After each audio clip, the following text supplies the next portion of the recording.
Class का एक important topic लेकर आया हूँ जिसमें आप लोग ये सीखोगे, ठीक है, कि फ्री बॉडी डायग्राम क्या होता है, what is free body diagram. ठीक है, तो ये इंपॉर्टेंट टॉपिक है। अगर आप फ्री बॉडी डायग्राम जान जाते हो तो आपको आगे जाके कोई दिक्कत नहीं होगी। लॉज ऑफ मोशन के सारे न्यूमेरिकल्स में आपको हेल्प मिलेगी फ्री बॉडी डायग्राम का। तो मैं यहाँ पे फ्री बॉडी डायग्राम के साथ साथ जितने भी टाइप्स ऑफ फोर्सेस हैं, है ना, अकॉर्डिंग टू सिचुएशन, मैं आपको बताते जाऊंगा। ठीक है ना, आप ध्यान से देखना। फ्री बॉडी डायग्राम, सबसे पहले definition, what is free body diagram. तो फ्री बॉडी डायग्राम क्या होता है? फ्री बॉडी डायग्राम, अब free body diagram, free body diagram is a diagrammatical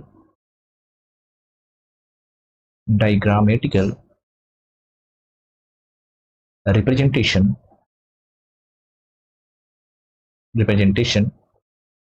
of a single body, or a subsystem system of bodies, मतलब एक bodies के ऊपर जो छोटे छोटे और भी सिस्टम रखे हैं ना, उन सब बॉडीज, ठीक है ना, राइट। तो उनका भी हम लोग क्या करेंगे, सब बॉडीज, ठीक है, isolated from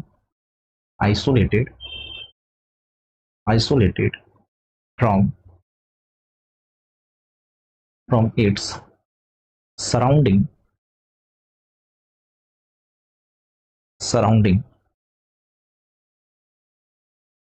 showing all external forces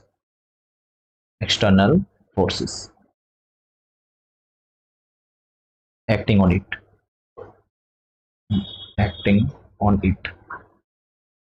ठीक है। तो ये था हमारा बेसिक डेफिनेशन, जिसमें हम लोग ये सीख रहे हैं क्या, ये जो हमारा फ्री बॉडी डायग्राम होता है, जिसे हम लोग याद रखना, फ्री बॉडी डायग्राम, इसे मैं FBD से भी डिनोट करूंगा। FBD, जब भी मैं बोलूंगा FBD तो आप समझना free body diagram, right. Definition ये कह रहा है कि फ्री बॉडी डायग्राम जो है, फ्री बॉडी डायग्राम है क्या? फ्री बॉडी डायग्राम जो है एक डायग्रामेटिकल रिप्रेजेंटेशन है, मतलब एक डायग्राम है और उसका हम लोग रिप्रेजेंटेशन करेंगे, ठीक है ना।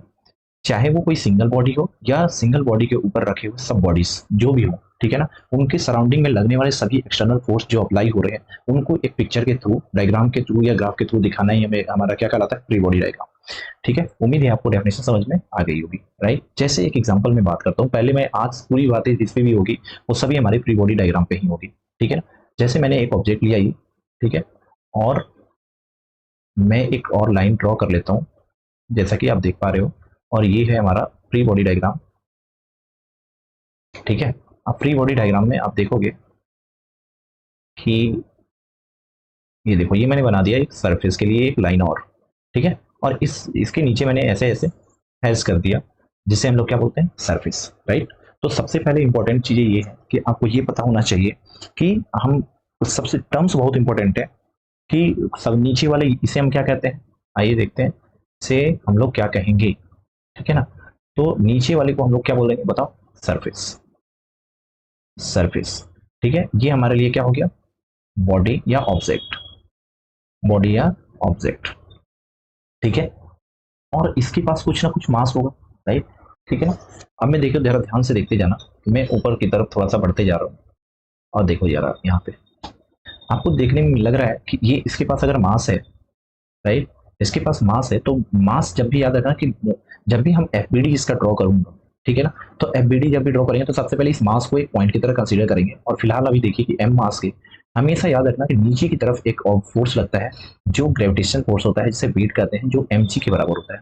ये क्या होता है बताओ, ये downward gravitational force, gravitational gravitational force, और ये हमेशा किधर लगता है, डाउनवर्ड, डाउनवर्ड। कभी भी याद रखना, आपसे कभी भी मैं बोलूंगा कि नीचे की तरफ कौन सा फोर्स लग रहा है किसी ऑब्जेक्ट पे, तो वेट लग रहा है जो कि डाउनवर्ड। अच्छा, ठीक है। अब देखो ध्यान से, जहां पे ये बॉडी कांटेक्ट में होती है, मान लो ये सरफेस कांटेक्ट है, सरफेस कांटेक्ट के जो सबसे ऊपर की तरफ लगेगा उसे फोर्स बोलते हैं नॉर्मल फोर्स एन, और इसी को बोलते हैं रिएक्शन फोर्स, ठीक है ना। नॉर्मल रिएक्शन भी बोलते हैं इसे।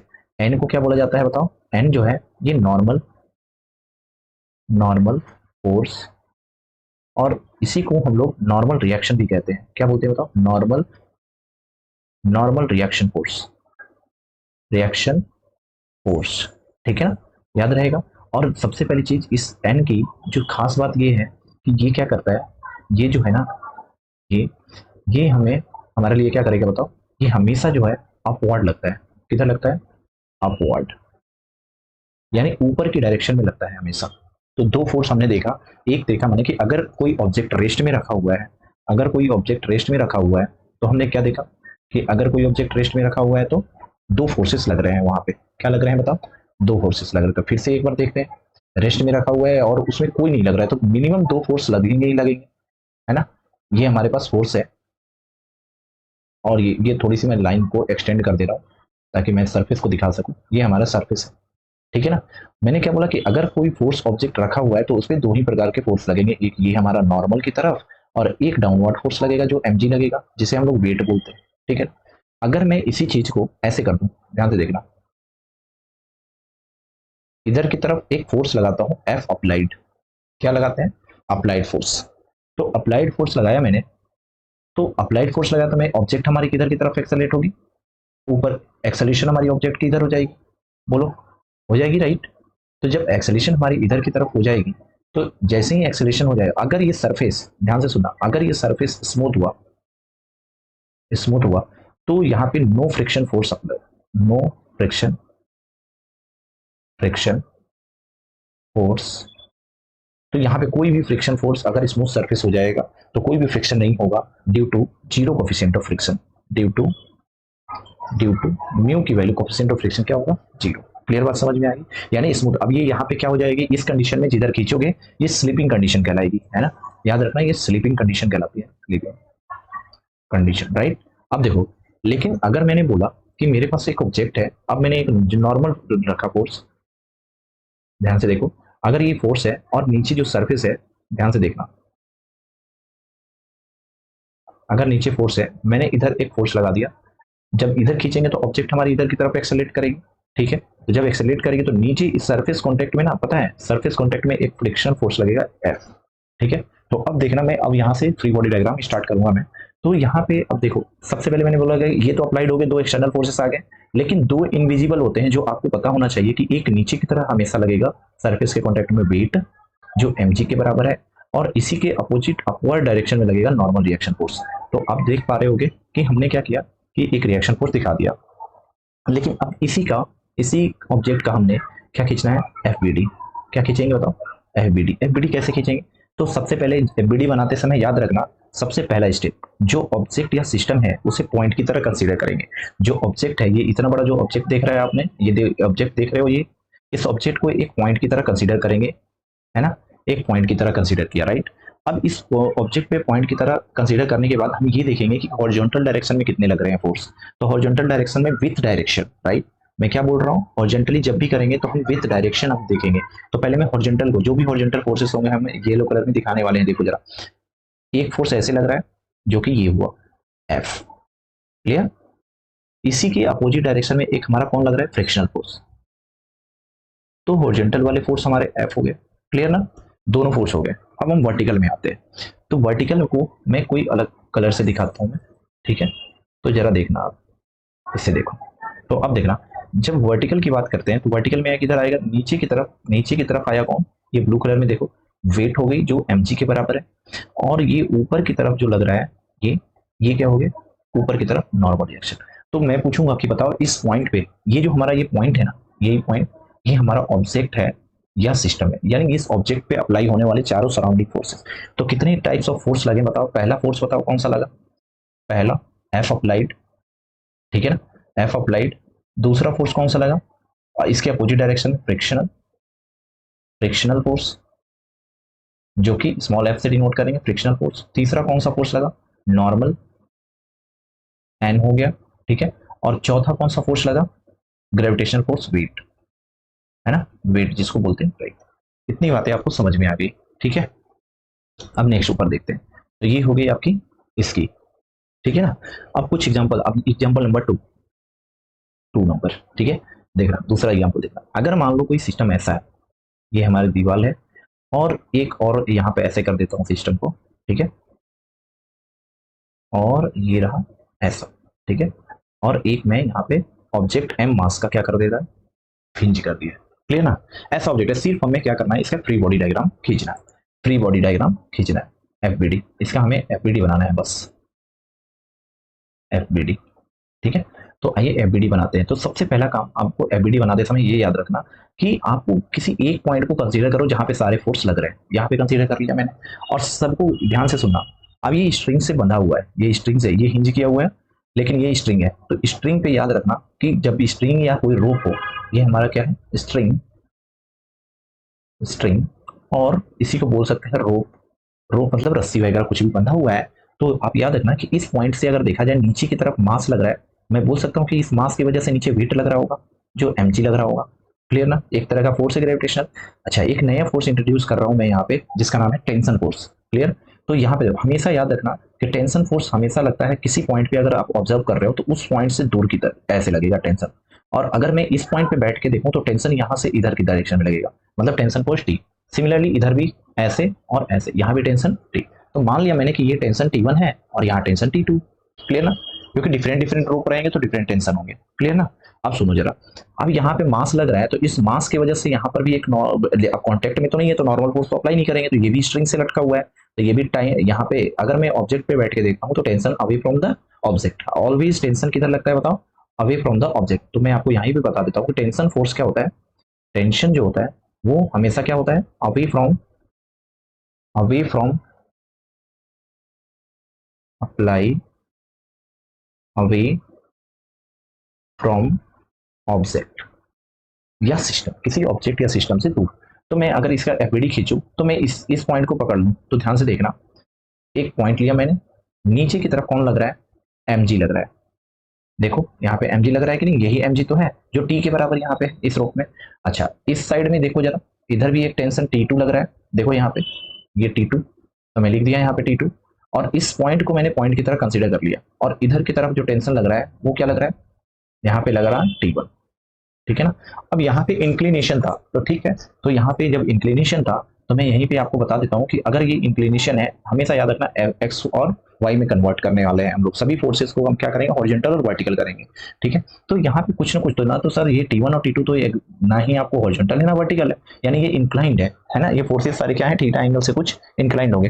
तो जब भी इंक्लाइंड फोर्स आते हैं तो यहाँ पे एक नया फोर्स सीखा आपने, टेंशन। और टेंशन फोर्स का डायरेक्शन क्या होता है, हमेशा अवे फ्रॉम द ऑब्जेक्ट। ठीक है, अब आ जाते हैं, आपको बताने जा रहा हूं मैं कि अगर इंक्लाइन फोर्सेस लग जाते हैं किसी भी सरफेस पे।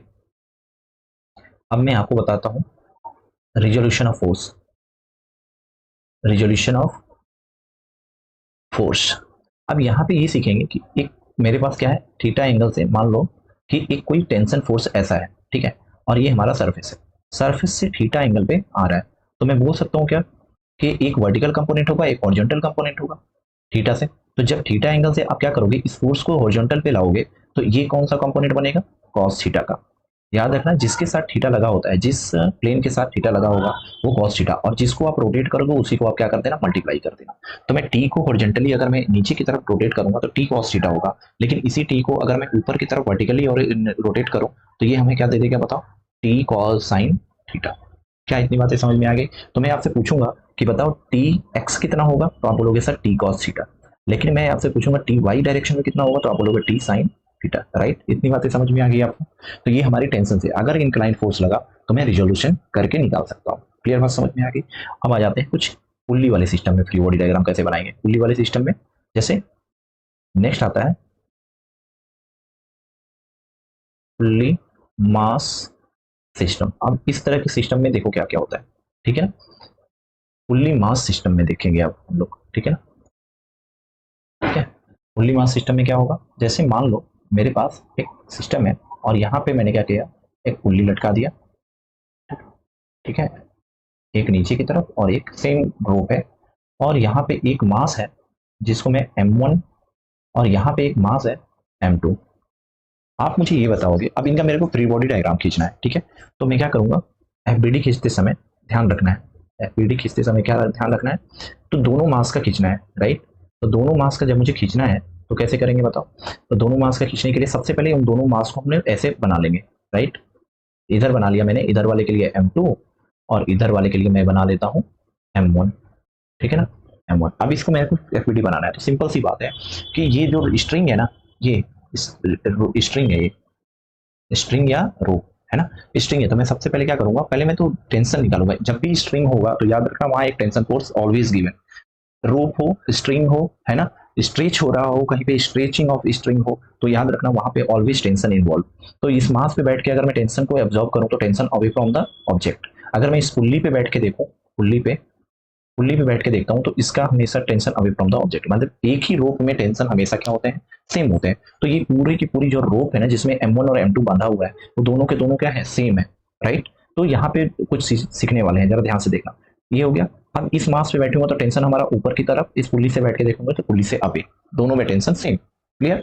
अब मैं एफबीडी बनाने वाला हूँ, तो जरा ये बताओ, अगर कोई मास हो, मैंने एक कंडीशन बाद में, अभी एक्सेलेरेशन की जब डिफाइन करेंगे तो कंडीशन बाद में लिखेंगे, सबसे पहले हम फोर्स को देखते हैं। तो मास अगर मेरा नीचे की तरफ आता है तो M2G हो जाएगा क्या, बोलो जरा हाँ या ना। वेट हमारा क्या हो जाएगा, M2G, इसका नीचे की तरफ हमेशा एक फोर्स नीचे की तरफ लगेगा और बाकी टेंशन ऊपर की तरफ। तो टेंशन हमारा फोर्स किधर लग रहा है, ऊपर। तो this is my free body diagram, किसका, M2 का। सिमिलरली M1 में भी एक नीचे की तरफ लगेगा वेट और ऊपर एक टेंशन लग रहा है M1। यहाँ पे वेट कितना हो जाएगा, M1G, और ऊपर की तरफ एक फोर्स लगेगा जिसको बोलते हैं टेंशन। क्लियर। अब बात आती है कि क्या सर, जब ऑब्जेक्ट हमारा ऐसा है तो अगर मास हमारे इक्वल नहीं है, मास आपका इक्वल नहीं है, मैंने बोला कि M1 is greater than M2, तो अब मेरे को ये बताओ कि अगर मैंने मान लिया कि M1 is greater than M2, तो व्हाट इज दिस, M1 किधर, M1 अगर भारी है तो M1 किधर की तरफ जाएगा, नीचे की तरफ, और M2 हल्का है तो ये सेम स्ट्रिंग से बंधे हैं तो ये ऊपर की तरफ। तो इसका एक्सेलेरेशन इधर और इसका एक्सेलेरेशन किधर होगा, नीचे की तरफ। तो मैं बोल सकता हूँ कि M2 का एक्सेलेरेशन किधर होगा, ऊपर की तरफ, और M1 का एक्सेलेरेशन किधर होगा, नीचे की तरफ। तो ये हमारा हो गया पुल्ली सिस्टम का फ्री बॉडी डायग्राम। क्लियर, बात समझ में आ गई क्या। चलो इसके बाद आगे देखते हैं, आगे देखते हैं कि अगर मेरे को फ्री बॉडी डायग्राम खींचना है कुछ और ऑब्जेक्ट के, ठीक है ना। जैसे मैंने बोला कि अगर कोई वी ब्लॉक है, अब मैं थोड़ा सा आगे बढ़ता हूँ। वी ब्लॉक, वी ब्लॉक के अंदर हमने क्या देखा, वी ब्लॉक का हम लोग देखने वाले हैं अब।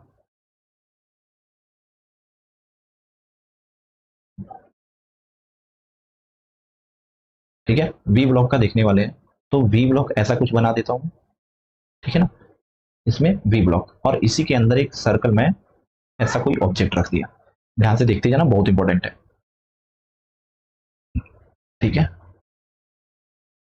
ऐसा सिस्टम है। क्लियर। तो अब मैं क्या करूंगा, सबसे पहले पॉइंट ऑफ कांटेक्ट खोजिए। पॉइंट ऑफ कांटेक्ट, यहाँ भी ये रहा पॉइंट ऑफ कांटेक्ट। जैसे ही पॉइंट ऑफ कांटेक्ट आया, आपको करना क्या है, पॉइंट ऑफ कांटेक्ट आया तो मेरे को ये लगा कि इसी पॉइंट ऑफ कांटेक्ट पे हमारा एक क्या होगा, हमारा एक नॉर्मल रिएक्शन आएगा। क्या आएगा, नॉर्मल रिएक्शन, जो किधर की तरफ आएगा, इससे इधर की तरफ आएगा, है ना, नॉर्मल रिएक्शन। और इधर से भी एक फोर्स आएगा हमारा नॉर्मल रिएक्शन, बोलो आएगा कि नहीं आएगा, इसका नॉर्मल रिएक्शन। क्लियर। तो हमने ये देखा कि दो नॉर्मल रिएक्शन आए, तो मैं इसको कैसे दिखाऊंगा, ये नॉर्मल रिएक्शन डायरेक्शन देख रहे हो आप, तो इस नॉर्मल रिएक्शन का मेरे को एफबीडी इसका बनाना है, राइट। पॉइंट ऑफ कांटेक्ट पे 90 डिग्री आप ड्रॉ कर दोगे तो वो हमारा नॉर्मल रिएक्शन हो जाएगा। क्लियर। और एक ऑब्जेक्ट, ध्यान से देखना, इस ऑब्जेक्ट पे यहाँ पे अगर ये ऑब्जेक्ट रखा हुआ है तो नीचे की तरफ एक जरूर कोई ना कोई क्या लगेगा, वेट लगेगा, जिसको mg कहेंगे, अगर मास इसका क्या हो m हो। तो एफबीडी अगर मैं बनाऊं इसका एफबीडी, तो कैसा बनेगा, तो मैंने बोला कि एक ब्लॉक है जो नीचे रखा हुआ है, तो नीचे की तरफ एक आ रहा है mg। क्लियर। और ध्यान से देखो, अगर ये मेरा ब्लॉक था, ध्यान से देखिए, ऐसा ही ब्लॉक था हमारे पास, राइट, बोलो सर्कुलर ब्लॉक था। दूसरा हमारा, मैंने ये देखा कि दूसरा हमारा जो फोर्स था वो कैसा लग रहा है, कैसा लग रहा है बताओ, ठीक है ना। देखो दूसरा हमारा जो ब्लॉक है वो ऐसा कुछ है, देखो ऐसा ही था ना पॉइंट ऑफ कॉन्टेक्ट। तो हमेशा ये एक फोर्स नॉर्मल रिएक्शन N1 और एक इस तरीके के डायरेक्शन से था। आप देख पा रहे हो कि ये पॉइंट ऑफ कांटेक्ट था, यही पॉइंट ऑफ कांटेक्ट है जो कि यहाँ पे दिखा हुआ है। तो मैंने ऐसा लगा दिया जिसका मैंने बोला कि इसका एक नॉर्मल रिएक्शन N2। क्लियर। तो अब मैंने ये एक डायग्राम को थोड़ा सा उस ब्लॉक से बाहर लाया मैंने, अब इसको एक इक्विवेलेंट फिर से बना देता हूँ। तो एक पॉइंट है जिसपे एक फोर्स ऐसे लग रहा है, एक फोर्स ऐसे लग रहा है, और एक हमारा डाउनवर्ड लग रहा है। तो कौन कौन से फोर्स लग रहे हैं, नाम लिख दो, N1, इधर से N2 और नीचे वेट। क्लियर ना। अब इसको रिजॉल्व करना, अब बोलोगे सर ये सॉल्व कैसे होगा, तो सॉल्व करने के लिए आप इसी पे एक इंक्लाइन खींच देना और यहाँ एक थीटा एंगल निकाल लेना। कितने एंगल दिया रहेगा आपको, तो हॉरिजॉन्टल और वर्टिकल दोनों निकाल लोगे, राइट। चलिए अब ब्लॉक वाले देखेंगे। है ना।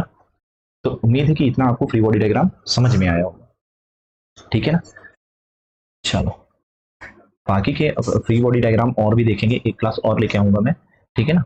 तो आप लोग जरा उस पर बने रहना, ठीक है ना। तो आप लोग क्या करना, अब नेक्स्ट क्लास में हम लोग देखेंगे मोर देन 2 ब्लॉक। हम एफबीडी, नेक्स्ट क्लास जो हमारी होगी FBD for more than more than 2 block, 2 blocks, है ना, जिसमें फ्रिक्शन भी इन्वॉल्व हो जाएंगे। इंक्लाइन प्लेन पहला तो ये देखेंगे, एफबीडी पहला ये देखेंगे, दूसरा in for incline surface, inclined surface, ये मैं चेक कराऊंगा, ठीक है ना। Thank you. आप लोग इसी तरह हमारे चैनल पर बने रहें और मोर अपडेट के लिए आप लोग कमेंट करते रहना, ठीक है। अच्छा लगे बुरा लगे या कौन सा लेक्चर चाहिए वो भी आप बता देना, ठीक है ना। Thank you so much.